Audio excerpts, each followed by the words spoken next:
Pessoal, eu preciso começar esse vídeo fazendo uma retratação. Eu falei sobre o caso da Globo, que está recebendo verbas do governo federal e que a Jovem Pan foi cortada de qualquer verba federal, o que eu achei absurdo. Mas eu teci críticas também a Bolsonaro ter liberado mais verbas à Jovem Pan. E eu errei, tá? Eu vou explicar para vocês o ponto que eu errei nessa matéria, ao dizer que a Jovem Pan também foi beneficiada. A Jovem Pan mesmo soltou uma nota, porque não fui o único a criticar, foram várias pessoas. E enfim, eu estou aqui para me desculpar, para pedir desculpa por ter errado nessa matéria, mas até então eu fui meio que induzido a erro por várias matérias que foram veiculadas. Isso não abona o meu erro, e eu estou aqui para justificar a matéria. Afinal, quem não erra, né? Então, a virtude eu vejo que está em reconhecer o erro e pedir desculpa, tá? Então eu estou aqui para solucionar esse assunto. Outro assunto que eu também preciso falar com vocês é o caso do Frutuoso, um jornalista aqui do YouTube. Eu vi muitos comentários e é por isso que o comentário de vocês é muito importante, pedindo para que eu falasse do caso Alan Frutuoso. E aí até então eu não tinha tratado o caso, não tinha mencionado o caso, e aqui eu já justifico. Eu não vou negar para vocês, eu não conhecia o trabalho do Alan Frutuoso, tá? Então, eu não conhecia, algumas pessoas me marcaram e a minha vida tá muito corrida, eu não consegui parar para analisar o caso. Geralmente eu gosto de parar, fazer um estudo como eu sempre faço em todas as minhas pautas, para poder tratar do caso. Então, eu fui, averiguei que ele tem um canal Vista Pátria, eu já tinha visto o canal, mas não tinha ligado a pessoa ao nome, então hoje eu vou falar sobre esse caso aqui, que é um caso bem complexo também, tá? E a gente vai falar sobre isso aqui, combinado? Então, aceitem já minhas escusas e bora começar pro vídeo. Só não esqueça de se inscrever, curtir, compartilhar, mandar para mais pessoas, é sempre importante. Vale a pena lembrar que eu já especifiquei muito. Eu não sou um jornalista, então nem sempre eu quero ser o primeiro a correr aqui e trazer a matéria jornalística para vocês. Meu intuito vai um pouco além, eu quero analisar, eu quero esmiuçar o caso, dar opinião, eu quero analisar ele de forma mais específica. Então nem sempre eu vou ser o primeiro a dar matéria, mas quando eu sentar aqui para falar, eu quero evitar errar como eu errei, tá bom? Então é por isso que eu paro para analisar um pouco mais. E aí, o comentário de vocês é muito importante. Eu quero mandar um abraço aqui pro Anatoly, tá? Que escreveu aqui no nosso canal aqui, pedindo para que eu corrigisse o caso da Jovem Pan. Acho que Jair Messias Bolsonaro não favoreceu a Jovem Pan, se não me engano. Ed Raposo comentou hoje que atualmente a Globo está com 57% da verba da Secom, o que é verdade. Só a Globo sozinha, salvo engano é 54%, ela está recebendo sozinha mais do que Globo, mais do que SBT, Record e Band juntos, que são os próximos colocados depois da Globo. Então, realmente é um grande equívoco. Ano passado, a Jovem Pan tinha 2% e a Globo cerca de 25%. Creio que 2% não seja favorecimento algum. E eu vou tratar desse caso aqui justamente porque realmente é onde eu preciso fazer a correção. O outro caso também, duas pessoas comentaram aqui. A Carmen Reis, há 23 minutos, ela colocou: boa tarde, sou sua ouvinte, gosto muito das suas notícias, mas ainda não falou sobre a prisão ilegal e arbitrária do jornalista Alan Frutuoso. Por quê? Eu estou aqui tentando explicar para vocês. Por questão de tempo, eu não conseguia analisar antes, porque eu precisava analisar o caso, e realmente eu estava um pouco por fora do assunto, eu parei para entender aqui e trazer a matéria para vocês para poder explicar. O Sérgio Paulo também falou: ninguém comenta a prisão do Alan Frutuoso. Eis-me aqui, vamos falar sobre esse ponto. Vamos começar com a Jovem Pan. Ontem eu utilizei um trecho de uma postagem do Joel Pinheiro, e eu falei que de muitos pontos eu discordo com o Joel Pinheiro, e muitos eu concordo.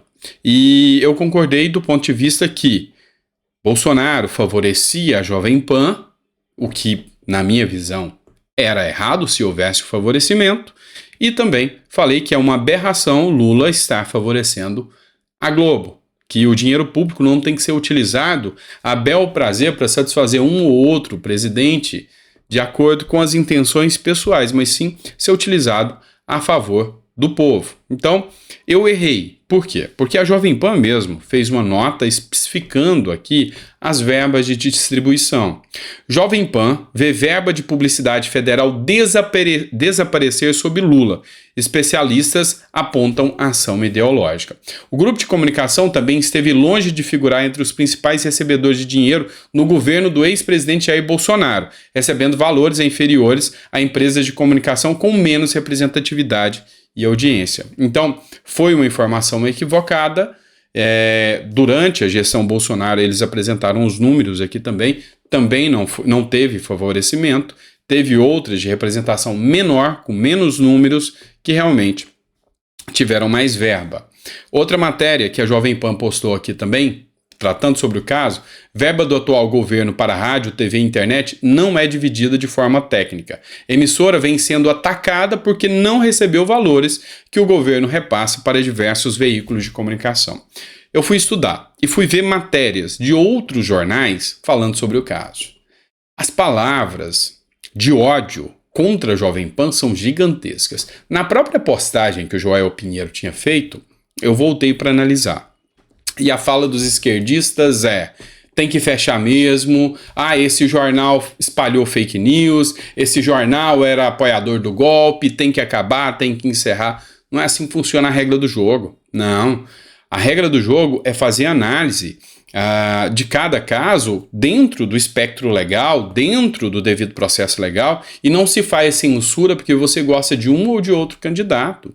Quando tá certo, você tem que elogiar, seja Lula ou seja Bolsonaro, e quando tá errado, você tem que criticar. E aqui, Bolsonaro não favoreceu a Jovem Pan. Pelo contrário, eis que eu busco aqui uma matéria divulgada aqui no Meio e Mensagem, e tem outras matérias também, mas eu achei essa aqui mais especificada. O governo federal mudou a distribuição de verbas nas emissoras de TV. A reportagem da Folha, baseada em relatório da TCU, aponta que, diferente de outros anos, Globo tem menos share de publicidade do que Record e SBT. Então, o Bolsonaro mudou a regra colocando critérios técnicos, e a partir de então esses critérios técnicos tinham que ser apresentados. Mas dentro dos critérios técnicos, porque a Jovem Pan tem uma audiência muito grande nas redes sociais, parte dessa audiência gigantesca que a Jovem Pan tem não foi contabilizada. Então, por isso que ela não foi favorecida. Então, eis-me aqui para justificar o caso. Vamos lá, pessoal. Bora falar agora do caso Alan Frutuoso. Matéria que eu trago para vocês, eu sempre cito a fonte Terra Brasil Notícias e outras também, tá? Jornalista Alan Frutuoso é preso. Confesso a vocês que eu sei quem é o Alan Frutuoso, eu já ouvi nas redes, na internet, tá? Mas assim, eu não conhecia a atuação, não sou seguidor dele e conheço também há pouco tempo a atuação dele nas redes. Eu vi o canal Vista Pátria e nem sabia que o nome dele era Alan Frutuoso. Então, por não ter conhecimento, por não estar alinhado ao caso, eu precisava pesquisar. E aí, eu vi a matéria, acompanhei o que ele postou no canal, que é Vista Pátria, o canal dele, o momento em que ele estava preso, acompanhei outros pontos de debate, vi um diálogo na revista Oeste que tratou sobre o tema e vi algumas outras mídias tradicionais que também trataram sobre o tema. O que a gente precisa entender sobre isso aqui? A Polícia Federal prendeu nessa quarta-feira, dia 26, e essa matéria é da Terra Brasil, o jornalista Alan Frutuoso, suspeito de tentar invadir a sede da Polícia Federal na Asa Norte de Brasília, em ataque que ocorreu no dia 12 de dezembro do ano passado. Alan foi detido enquanto tentava embarcar para a Argentina por meio do aeroporto do Galeão, no Rio de Janeiro. A detenção ocorreu após o sistema de alerta da corporação instalado no terminal disparar. O comunicador é alvo de um mandato de prisão expedido pela 15ª Vara Federal de Brasília, ainda no ano passado, esse mandato de prisão. O inquérito em que ele é um dos citados foi remetido ao Supremo Tribunal Federal. Neste caso, para que sua prisão seja efetuada, o que foi, é necessário que o relator do caso, ministro Alexandre de Moraes, ratifique o mandato. A investigação segue em sigilo e não foi possível verificar se esse requisito foi cumprido. Vamos entender aqui. Como que as outras matérias trataram do caso? Matéria da Globo. Alan Frutuoso, suspeito de invadir a PF em Brasília, é preso no Galeão quando ia para a Argentina. Jornalista tratou ele como jornalista, é alvo de um mandato de prisão por crime de ameaça e associação criminosa após uma decisão do plantão judiciário em dezembro de 2022. O influenciador investigado por ataque à PF é preso ao tentar fugir para a Argentina. Olha só a diferença de discurso. A Globo falou que é um jornalista e que foi preso por causa de uma tentativa de invasão à PF. Aqui a CNN já traz influenciador, não trata ele como jornalista, e o que ele faz é um papel jornalístico, aqui deu para reparar através do canal dele, é investigado por ataque à PF e preso ao tentar fugir para a Argentina. E aqui já trata como se fosse uma fuga. É isso que eu vou trazer as matérias para especificar para vocês. Revista Isto É, a fonte é a revista Isto É. Foi preso no aeroporto do Galeão, no Rio de Janeiro, nesta quarta-feira, dia 26, o influenciador bolsonarista Alan Frutuoso da Silva, um dos suspeitos de atacar a sede da Polícia Federal em Brasília. Então aqui trata ele também como um influenciador bolsonarista. E aqui já é outro caso que nós vamos conversar daqui a pouquinho. Enfim, o que a gente precisa entender aqui? No comentário feito durante o momento em que estava efetuando a prisão, o Alan Frutuoso fez um vídeo e também uma live, e eu parei para assistir ambos, tá? Ele alega que ia fazer uma viagem com os filhos para a Argentina, e nessa viagem para a Argentina, o sistema da Polícia Federal indicou que tinha alguma coisa errada. A própria Polícia Federal não soube especificar se era mandato de prisão, se tinha mandato de prisão, se esse mandato de prisão estava vigente ou não estava vigente. Eles tiveram que entrar em contato com o STF, que não estava aberto, ele teve que ficar detido dentro do aeroporto, esperando o STF abrir para entender o que estava acontecendo. Depois disso, ele não deu mais informações. O advogado do caso se manifestou numa rede social, e nessa rede social ele falou que havia expedido um mandato de prisão de um juiz de Brasília, tá? E que esse processo foi retirado da mão do juiz e remetido para o Supremo Tribunal Federal, e que corre em sigilo, segredo total de justiça, em segredo máximo. Tá bom? Até então foi isso o ponto de discussão aqui sobre o caso do Alan Frutuoso. O primeiro ponto. Os pontos de discussão. Alan Frutuoso não sabia o porquê estava sendo preso, qual era o motivo da argumentação, da prisão. E aqui eu vejo como um risco. Qual é o risco?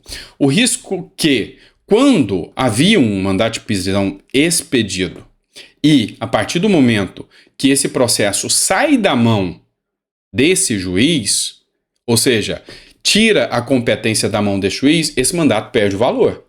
Ele já não tem mais a funcionalidade. Afinal, o processo não está nem na mão desse juiz mais. E só haveria o mandato de prisão se já tivesse sido ratificado pelo Alexandre de Moraes. Então, eu estou falando de termos jurídicos. Vamos lá, para você entender. O Alan chega ao aeroporto. Ao chegar ao aeroporto, já não tem mais mandato de prisão. Já tem o quê? Um caso que foi remetido a outro juiz, Alexandre de Moraes. Ou seja, com base no inquérito do fim do mundo, como é conhecido, o inquérito das fake news. E aí, para que o mandato de prisão vigorasse, porque agora a competência é outra, é só se o Alexandre de Moraes tivesse expedido o mandato de prisão, o que não era o caso ainda, até porque o que se veiculou aqui é que foi em virtude desse mandato do juiz, tá? Então ficou no sistema. O grande ponto aqui é: há ilegalidade nessa prisão? Na forma? Provavelmente. Provavelmente. Os atos do dia 12 são os mesmos atos relacionados ao Cacique Sererê. Lembra que o Cacique Sererê foi preso, aí teve uma manifestação contra a prisão do Cacique Sererê? Me parece que o Alan Frutuoso estava lá. Então é por isso que ele responde por formação, por associação criminosa e também pelos atos antidemocráticos aí, depredação de patrimônio público, é isso que ele responde. Então não foi pelo canal de notícias, não foi por veiculação das matérias que ele publicou. Muita gente achou que era isso, tá? Então não é isso, tem um caso específico. Mas o que eu posso analisar aqui? Sem uma ordem específica e sem uma decisão vigente, por quê? Porque a prisão foi feita sem mandato. Ou seja, se você chega, tem um mandato de prisão expedito e aberto, a pessoa pode ser recolhida. Agora, tinha um sistema que soou um alerta. Que alerta é esse? E aqui eu estou falando juridicamente. Que alerta é esse? Esse alerta que ficou seria uma lista negra, uma lista de quem pode ou não pode sair do Brasil? Esse é o grande ponto. Segundo, a forma que a mídia tratou. Foi efetivamente uma fuga ou era uma viagem em família? Convenhamos, e aqui é o meu ponto de vista. É meio estranho se você está tentando fugir, seja de um crime que você cometeu sem saber que tem uma demanda contra você. O caso aconteceu em dezembro. Agora, sem nem a Polícia Federal saber, o Alan Frutuoso saberia? O jornalista saberia? E tenta fugir? E se fugir, meu amigo, se você estiver fugindo do Alexandre de Moraes, do STF, do inquérito das fake news, você fugiria para a Argentina para pedir asilo na Argentina? É sério? Então, assim, do meu ponto de vista, e aqui eu estou falando como advogado e jurista, do meu ponto de vista, há uma ilegalidade, é lógico, o advogado vai argumentar essas ilegalidades, tá? Mas o que levou aqui é que câmeras de segurança tiveram a imagem do Alan lá naquele caso específico que ocasionou a prisão do Sererê. A prisão do Sererê é muito questionada hoje em dia. O grande ponto aqui é se Alan Frutuoso vai se manter detido, vão manter ele detido ou não, tá? Mas na minha visão, e para isso que eu parei para investigar, eu vejo que houve uma ilegalidade quanto à forma. Ou seja, vocês já viram ministros do Supremo ou juízes por aí liberar pessoas porque achou que o BOP ver o rosto da pessoa assustado e prender aquela pessoa em flagrante não é justificativa para aquela pessoa ir presa. E aí você vê um jornalista indo preso por tinha endereço. Outra coisa que é interessante, ele falou, eu tenho endereço fixo, eu tenho profissão determinada, tenho endereço fixo, tudo determinado. Como que eu estou sendo preso aqui durante um voo, sendo que ninguém nunca me notificou, me intimou em casa? Então, assim, tem algo estranho nessa história, a gente vai estar acompanhando, vai estar trazendo aqui para vocês. Mas é o que tudo indica, a ordem de prisão, a determinação da prisão expedida pelo juiz de primeira instância, lembre-se, de primeira instância, é o caso da invasão lá da sede da Polícia Federal. E não veiculação de informações do canal, nem nada disso. Mas, reitero, isso foi do juiz de primeira instância. Agora a ordem já não pode ter sido do juiz de primeira instância, uma vez que o processo foi remetido ao ministro do Supremo, Alexandre de Moraes. Tá bom? Deu para explicar? Fui claro? Eu me redimi com vocês pelo erro, tá? O primeiro erro de não ter analisado a questão da Jovem Pan. E agora o segundo erro. A demora de falar desse caso, mas esse aqui é justificável.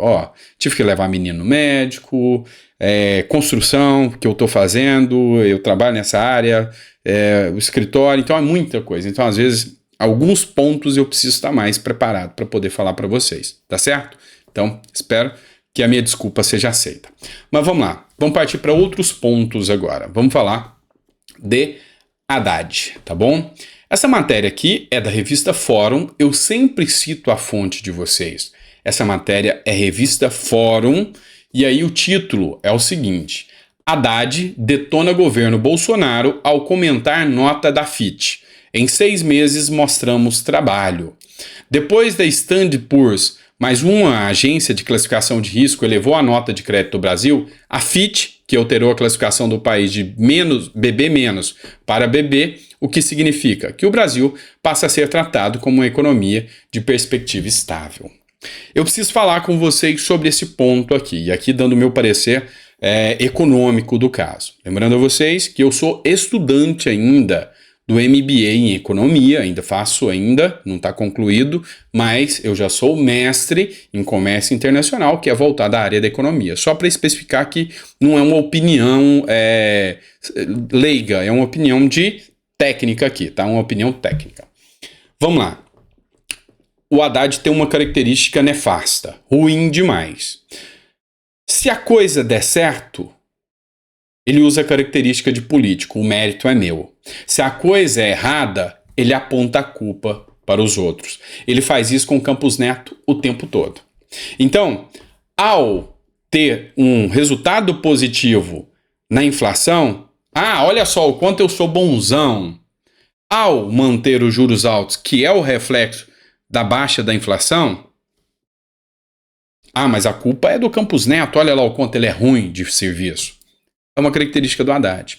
E a mesma coisa aqui, há uma, vamos dizer assim, uma imoralidade intelectual dessa matéria, que é uma revista de esquerda, e do Haddad ao falar isso. Por quê? E aqui estou sendo o mais imparcial o possível. Tanto a Standard Poor's, que foi logo no início, quando ela elevou o padrão Brasil, ela utilizou critérios feitos ainda durante a gestão Paulo Guedes, que é uma gestão liberal. Agora, no caso da Fitch, tem critérios da gestão Bolsonaro que foram utilizados na justificativa, assim como também tem critérios da gestão Lula, tá? Então, aqui eu estou sendo o mais imparcial possível, mas o Haddad não está sendo honesto. Há uma desonestidade intelectual aqui nessa matéria e na fala do Haddad. Por quê? Porque os critérios citados foi reforma da Previdência, que foi um dos critérios, e independência do Banco Central. Foram 2 critérios utilizados. Isso não é do governo Lula e é atacado pelo governo Lula o tempo todo. Outros 2 critérios, o calabouço ou arcabouço fiscal, que eu não estou totalmente convencido que é bom, mas a Fitch entendeu como algo positivo, que é melhor do que nada na gestão Lula, e também entendeu que o que eu estou tentando explicar é para vocês poderem debater isso aqui, tá? Para dar uma discussão interessante. E também entendeu que a reforma tributária será positiva para o Brasil, porque vai facilitar para o empreendedor. E sim, é verdade o fato de que para o empreendedor investir aqui no Brasil será mais fácil, tá? Então, olha só, o Brasil, eu sou tributarista, advogado tributarista, também discussão técnica, tá? A carga tributária no Brasil, o sistema tributário é uma loucura. Então, para a empresa atuar aqui é uma maluquice. Só que entenda o seguinte, para a empresa, tanto faz se vai aumentar, a maioria, estou falando das grandes investidoras, tá? Tanto faz, porque para o pequeno não, faz muita diferença. Mas para o grande, tanto faz se eu vai aumentar o imposto ou não. Se está mais fácil para ele calcular, está melhor. Por quê? Porque a empresa não paga impostos, ela repassa o imposto para você. Vamos lá, se você for comprar um saco de arroz e o imposto do saco de arroz é 10%, o empresário vai jogar 10% a mais para cobrir o imposto. Se o imposto aumentar para 15%, o preço do arroz vai subir 15%. O empresário só está repassando para você. Então, um empresário que não precisa brigar pelo mercado, como o pequeno empresário, o pequeno comerciante, esse cara tá nem aí. Facilitou para ele, ele vai investir. Então, a reforma tributária ajudou a subir a nota. Então, é desonesto dizer que isso é porque o governo Lula é muito melhor do que o governo Bolsonaro. Assim como também é desonesto aquele que é apoiador do Bolsonaro que fala, não, mas o critério é todo do Bolsonaro. Não, não é. Aqui tem os 2 lados aqui. Então, vamos ter moral intelectual para justificar que os 2 casos aqui se complementam. Não foi complementado, não foi real o que foi feito. E aí, o Lira caiu nessa bobeira de atribuir a melhora da nota do Crédito Brasil ao governo Lula e foi desmentido por agência de checagem. O presidente da Câmara dos Deputados, Arthur Lira, foi desmentido por uma checagem do Twitter na última quinta-feira, na quinta-feira, depois de atribuir ao governo Lula a melhora na nota de crédito do Brasil pela agência de classificação de risco Fitch. No tweet, que ressalta o papel da Câmara no cenário econômico, Lira não cita os esforços de outros presidentes. E aí, ele foi desmentido pela agência de checagem, que foi mais ou menos o teor. Falou, isso aqui é uma sequência lógica, que engloba Temer, engloba Bolsonaro, engloba essa atual gestão do governo Lula. Então, vamos ser honestos aqui na discussão aqui, tá bom? E por fim, mas não menos importante, eu vou pagar aqui para vocês. Eu vou dar aquela resposta de $1 milhão. Eu tenho certeza que tem muita gente que faz essa pergunta quando assiste os meus vídeos. Eu não tenho dúvidas, você talvez já até se perguntou. E aí, se você ficou até o final, você vai colocar no comentário se você já se perguntou isso. A Edileuza teve coragem. Olha, Edileuza Meira 2203 perguntou o seguinte para mim. Doutor Sandro, Lhe admiro demais, muito. Muito entendido, fino e sabe falar tudo com doçura. Obrigado, meu bem, obrigado. Agora eu lhe pergunto, o senhor é de esquerda? Que pergunta! Esse é o tipo de pergunta que se faz, Edileuza. Respondendo a essa pergunta, não. Por que você não é de esquerda, doutor Sandro? Porque eu não me filio à corrente política por não concordar com muitas pautas que, na minha visão, são altamente demagógicas. Eu sou liberal, tá? Então, dentro do padrão econômico, dentro do que eu estudei, tanto a filosofia política, quando eu estudei filosofia, eu me foquei na filosofia política, quanto do direito, que eu foquei em direito tributário, é onde tem muita questão liberal para a aplicação do direito tributário, sempre advoguei e defendi empresas e também a parte econômica no meu mestrado na Universidade de Miami, tá? Na Must, com comércio internacional, International Business. Eu sempre foquei no segmento liberal. E como liberal, não dá para você se afiliar à esquerda. Mas eu não sou radical. Eu entendo que tem pessoas da esquerda que têm pautas importantes. Eu não tenho aquele padrão de sim, sim, não, não. Às vezes tem um talvez ali no meio do caminho. Porque eu vejo algumas pessoas, como Aldo Rebelo, eu vejo pessoas que têm uma postura sóbria, Paulo Paim, por exemplo, Vicentinho, que tem uma postura sóbria em algumas coisas. Então, eu consigo distinguir bem. Por exemplo, eu cito para vocês o Suplicy. Eu fiz uma live, olha só que doideira. O Paulo Ganimi, que era o líder do Partido Novo à época, e o Eduardo Suplicy, que é do PT. E nós fizemos uma live para discutir a renda básica de cidadania, que é uma pauta que eu defendo muito, que é originária, inclusive, das preleções do Milton Friedman, que é um liberal. E aí era um cara de esquerda, uma referência da esquerda, que é o Suplicy, o Paulo Ganimi, que é o líder do Novo, que muita gente brinca que é o PSOL da direita, né? Que é o Paulo Ganimi, que eu gosto demais, é um cara incrível, e eu ali no meio e a gente discutindo políticas públicas sérias. Entendem que nem sempre direita e esquerda se resume à lacração que vocês estão acostumados de ver nas redes? Nem sempre é assim, tá? Mas assim, a minha filiação ideológica é liberal e por isso eu estou à direita, tá? Então, respondendo. Acredita em mim ou você acha que eu estou mentindo e que eu tenho cara de esquerdista? Fala pra mim, fala. Ah não, todo filósofo é esquerdista. Não é bem assim, tá?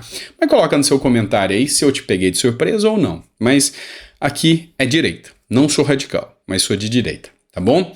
Grande abraço, fica com Deus. Obrigado por tudo. Peço novamente minhas escusas, né? Minhas desculpas aqui, mas ser humano é ter o argumento belo de entender que errar qualquer um pode fazer, qualquer um pode ter.